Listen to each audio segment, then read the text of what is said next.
Hello all and welcome back to Dusty Rides. பெங்களூரில் பரபரப்பாக இருக்கிற ஜேசி ரோட்லேருந்து தான் பேசிகிட்டு இருக்கேன். ஜேசி ரோட் எதுக்கு ஃபேமஸ்னு ரெண்டே வார்த்தையில் சொல்லணும்னா கார் ஆல்ட்ரேஷன். நம்ம எல்லாருமே கார் வாங்கும்போது நிறைய விஷயத்தை பார்த்து வாங்குவோம். அதில் மெயின் டிசைடிங் ஃபேக்டராக இருக்கிறது பட்ஜெட் தான். ஸோ நமக்கு இருக்கிற பட்ஜெட்டுக்கு ஒரு ரெண்டு ஆப்ஷன் இருக்கும். ஒன்று ஒரு லோ செக்மெண்ட் காரில் டாப் எண்ட் போகலாம், இல்லை கொஞ்சம் ஹை செக்மெண்ட் பெரிய காரில் லோ எண்ட் போகலாம். அண்ட் எல்லாருமே சூஸ் பண்ணுறது சரி போகிறோம் பெரிய கார் எடுத்துடலான்ட்டு அந்த லோ செக்மெண்ட் போயிடுவோம்.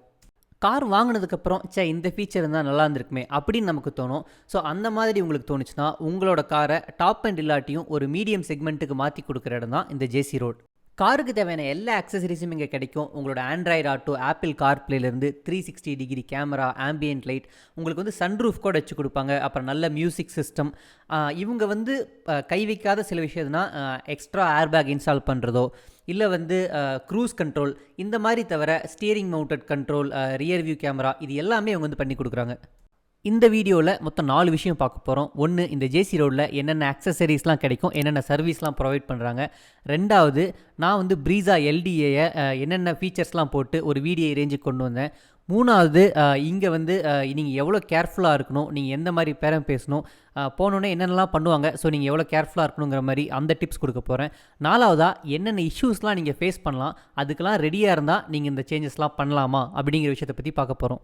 ஃபஸ்ட்டு, இங்கே என்னென்ன அக்சசரிஸ் இல்லை சர்வீஸ் கிடைக்குதுன்னு நான் சொல்கிறத விட இந்த கடை ஓனர்கிட்டே கேட்டு தெரிஞ்சுக்கலாம். என்னென்ன அக்சசரிஸ்லாம் பண்ணுறீங்கண்ணா? சார், நம்ம கிட்ட ஆண்ட்ராய்ட் சிஸ்டம்ஸ் இருக்குது. ஓகே. சீட் கவர்ஸ் இருக்குது. அப்புறம் எல்இடி லைட்ஸ் இருக்குது. ஆம்பியன் லைட்ஸ் இருக்குது நம்ம கிட்ட. ஃபுட் லைட் இருக்குது. ஃபாக் லேம்ப்ஸ் இருக்குது. வண்டிக்கு பவர், இப்போ பவர் உங்களுக்கு பிடிக்கலனாக்கா இன்னும் ஹை பவர் வேணுமாக்கா வண்டிக்கு, அந்த ஒரிஜினல் லைட் எடுத்து கப்ளர் டு கப்ளர் மாற்றி லைட் வரும். என்கிட்ட 2 years அஃபிஷியல் கேரண்டி வரும் லைட்ஸ்க்கு. ஓகே. இந்த மாதிரி சாக்கெட் டு சாக்கெட் வரும் லைட்ஸ்க்கு. எது ஒயர் கட்டிங் இல்லை, எதுவும் இல்லை, சாக்கெட் டு சாக்கெட் அந்த மாதிரி இது பண்ணுறாரு. ஓகே.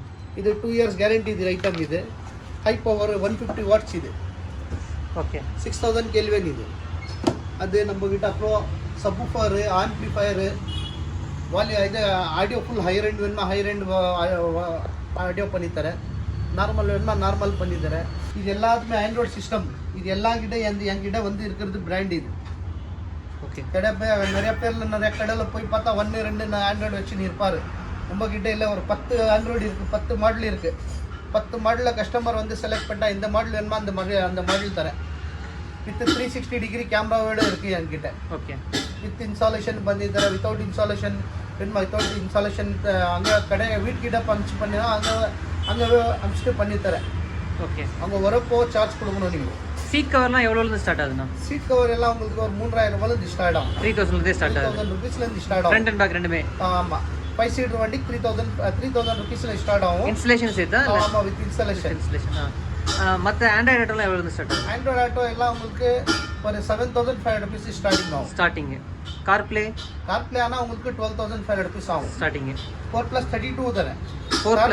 கார்ப்ளேல 4+32 தரேன். கார்ப்ளேல 2 வரும். ஜெட்லிங்க் 1 வரும். அது 2+32ல போட்டால் உங்களுக்கு ஆகுறதில்ல, அது ஆப்ஷன்.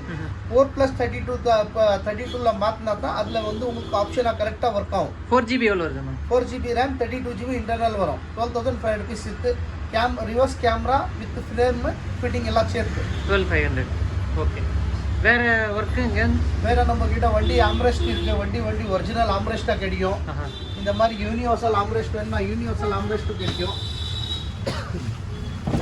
இந்த மாதிரி யூனிவர்சல் ஆம்ரெஸ்ட் வேணுமா யூனிவர்சல் ஆம்ரெஸ்ட் கிடைக்கும். இது ஓகே.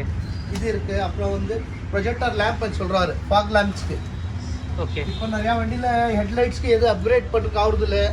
இந்த மாதிரி லேம்ப் போட்டால் இந்த மாதிரி லேம்பில் எல்இடிஸ் வரும். உங்களுக்கு எப்படி நம்ம ஹெட்லைட் உள்ள high beam low beam power supply வரும், அந்த மாதிரி பவர் சப்ளை வரும். ஓகே. இது 4500 ரூபாய் வித் எல்இடி. ஓகே. அது இருக்குது. அப்புறம் என்கிட்ட ஆம்பியன்ஸ் வெரைட்டி 4K இது இருக்குது, 3K ஆம்பியன்ஸ் இருக்குது. டிஃப்ரெண்ட் உங்களுக்கு ஐட்டம் கிடைக்கும். ஓகே.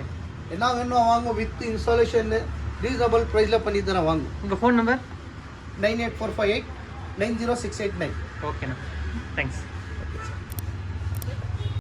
ஆக்சுவலாக ப்ரைஸ் எல்லாமே ரொம்ப சீப் தான். நம்ம ஊரில் வந்து ஃப்ரண்ட் அண்ட் பேக் சீட் கவர்லாம் போட்டால் மினிமம் 7,500 தான் ஸ்டார்ட் பண்ணுவாங்க. இங்கே 3,000 கிடைக்குது. உங்களால் பெங்களூர் வரைக்கும் ட்ராவல் பண்ண முடியலனா கூட உங்களுக்கு கொரியர் பண்ணிவிடுவாங்க. அப்போவுமே உங்களுக்கு வந்து ரொம்ப சீப்பாக தான் இருக்கும். நீங்கள் அங்கே லோக்கலில் மாற்றிங்கன்னா கூட.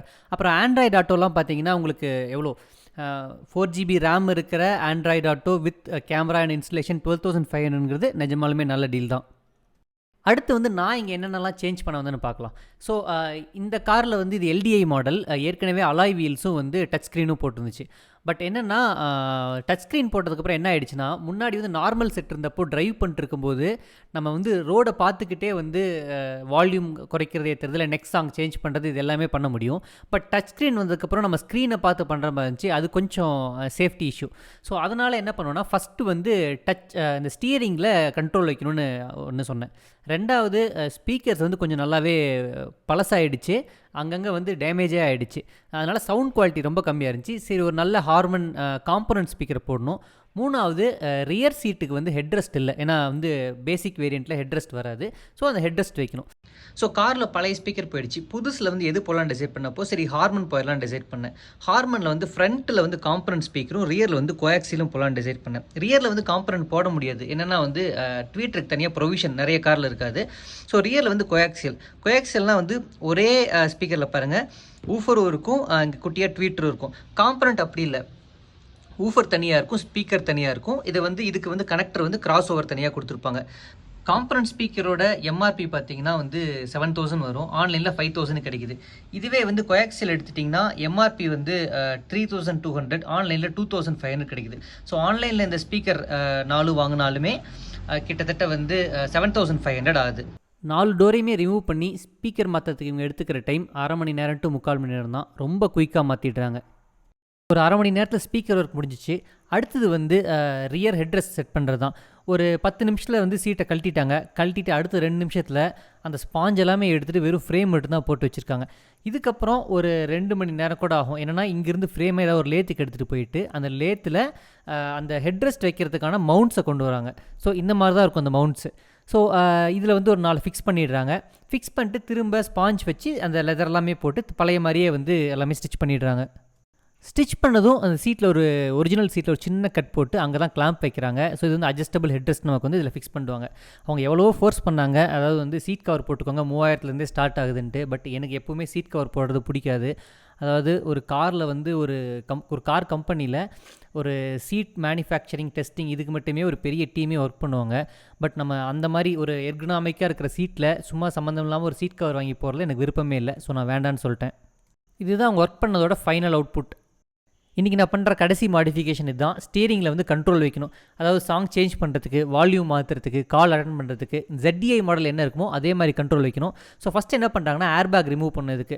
ஸோ இதுதான் வந்து ஏர்பேக் கம் ஹாரன். ஸோ இதை ரிமூவ் பண்ணதுக்கப்புறமா அந்த ஸ்டீரிங்கே வந்து கம்ப்ளீட்டாக ரிமூவ் பண்ணி என்ன பண்ணுவாங்கன்னா, ஸோ இந்த பீஸ் இருக்குது பாருங்கள். ஸோ இந்த சைடில் இருக்கிற இந்த 3 சைடு இருக்கிற அந்த பீஸை மட்டும் ரிமூவ் பண்ணிவிட்டு ZDIயில் இருக்கிற மாதிரி வேறு ஒரு பீஸை கொண்டு வந்து இதில் அப்படியே கரெக்டாக அட்டாச் பண்ணுவாங்க.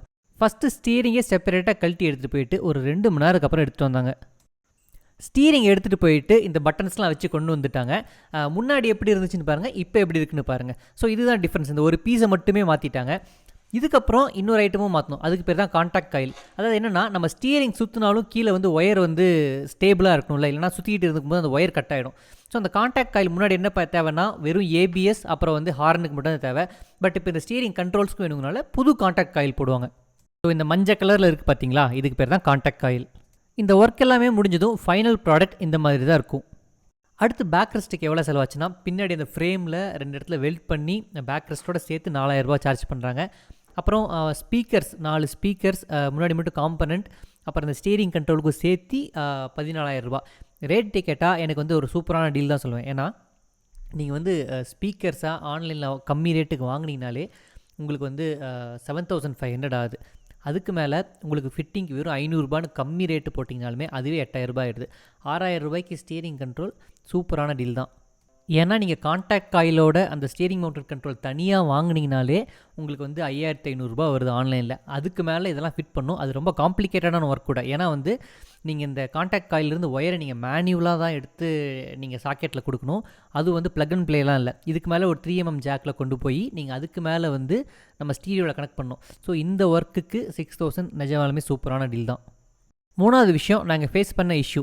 ஸோ ஜேசி ரோடில் நீங்கள் ஸ்பீக்கர் மாட்டுறது, கேமரா 360 கேமரா செட்டு வைக்கிறது, ஆம்பியன்ட் லைட் இந்த மாதிரி ஒர்க்லாம் ரொம்ப சூப்பராக பண்ணுவாங்க. ஆனால் இந்த மாதிரி டெக்னிக்கலாக வந்து ஒர்க்கெல்லாம் இருக்குது பார்த்தீங்களா, இந்த ஸ்டீரிங் மவுண்டட் கண்ட்ரோல் வைக்கிறது, இதில் தான் வந்து சொதப்பிடுவாங்க. என்னென்னா எல்லாமே ஒர்க் ஆகும், பட் என்னால் ஹார்ன் வந்து அடிக்க முடியல. ரொம்ப டைட்டாக இருந்துச்சு. ஐ மீன் அழுத்தினாலே ரொம்ப ப்ரெஷர் போடுற மாதிரி இருந்துச்சு.